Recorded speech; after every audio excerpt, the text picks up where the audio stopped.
Picture this. The news suddenly breaks that the United States has a framework for a deal on Greenland. It sent this massive shockwave through the world of international diplomacy. You have to wonder, what in the world was this deal? And why was this huge, icy island all of a sudden the center of a global standoff? Let's dive in and unpack this whole thing. Greenland is not for sale. This sign really says it all. This was the defiant, clear-as-day message from the people of Greenland. It's a simple statement, but it gets right to the heart of the controversy. And yet, even with these super clear declarations from both Greenland and Denmark, this idea of a real estate deal for an entire country, it just wouldn't go away. All right, so the story really caught fire again at the World Economic Forum in Davos. This is where former President Trump, after a meeting with NATO's chief, made an announcement that just left everyone stunned. Right, so by posting this on Truth Social, Trump took what was probably a simple conversation and framed it as something way, way bigger. He's talking about a foundation for a deal that covers not just Greenland, but the entire Arctic. Suddenly, the stakes were just raised through the roof. And this move?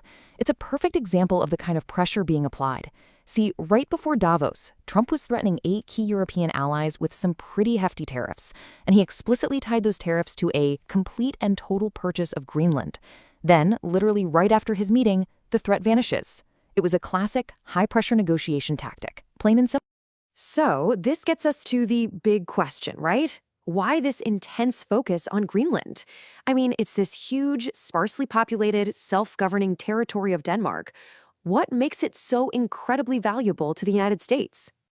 Well, it really boils down to this potent mix of 3 things. First, its strategic location is just vital for military early warning systems. Second, it's believed to be sitting on these massive, untapped deposits of rare earth metals. The stuff that's absolutely essential for the global tech race. And third, as the Arctic melts due to climate change, these incredibly valuable new shipping lanes are opening up. But look, Trump himself has been pretty clear about what his main priority is here. He says, yeah, the minerals are a nice bonus, but the real driver is national security. He's specifically talking about countering the growing presence of Russia and China in an Arctic region that's becoming more and more accessible. So you've basically got 3 main parties in this situation, and each one has a totally different perspective. As you can imagine, that creates a pretty complex diplomatic standoff. The U.S. position, at least as Trump puts it, is that some simple lease or military agreement just isn't going to cut it. He argues that to truly defend the territory from rivals like China or Russia, the United States needs full ownership. It's a very direct, you could say almost transactional, view of national security. Now, Denmark is trying to walk this incredibly fine diplomatic tightrope. Their foreign minister, Lars Løkke Rasmussen, has said, okay, we're willing to talk about American security concerns, but he's also been crystal clear that there are red lines, and the absolute #1 red line is the sovereignty of the Kingdom of Denmark, which of course includes Greenland. And then, of course, we have the most important voice in all of this, Greenland itself. Aja Chemnitz Larsen, who's a Greenlandic member of parliament, delivered this really powerful rebuke. And the message is simple. Greenland is not a piece of property to be traded. They demand to be at the center of any and all discussions about their own future. Nothing about us without us. It's powerful. So after all this back and forth, we come back to this central mystery. What is this framework for a deal that Trump announced? What's actually on the table here? When you really try to break it down, the specifics are just incredibly vague. We know the plan involves beefing up NATO security. We know Trump's proposed missile defense shield, this so-called Golden Dome, is part of the discussion. But the list of unknowns is massive. Are there any actual legal hooks? Who are the exact European parties involved? And, the most important question, has Greenland actually agreed to any of this? And that brings us to the most contentious point of all, the very idea of ownership. The whole debate really hinges on this one thing. Who has the right to control Greenland's land and its future? So Trump has said this a few times, right? He's suggesting that the U.S. once owned Greenland and then just foolishly gave it away after World War II. So is that actually what happened? Well, the historical record tells a pretty different story. The U.S. did occupy Greenland during the war, but it was to protect it after Denmark was invaded by Nazi Germany. The U.S. never actually possessed the territory. The American presence there ever since, including at the critical Patuxent Space Base, has been governed by a 1951 defense agreement with Denmark. Sovereignty was never, ever transferred. So if a full purchase is off the table, what else could possibly be going on? Well, one idea that's been floated is this concept of a sovereign base area.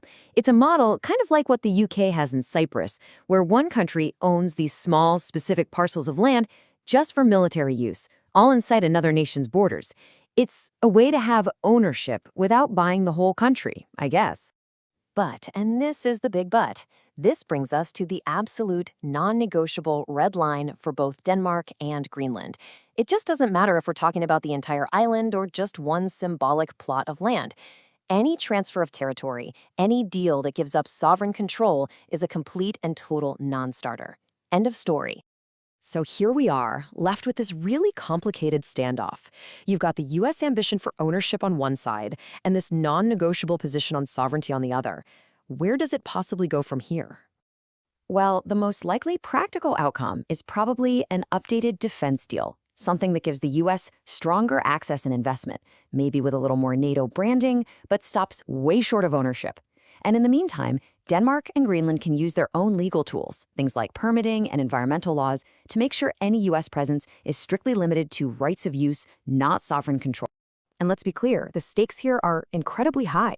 As analyst Christine Nissen points out, this isn't just about one island.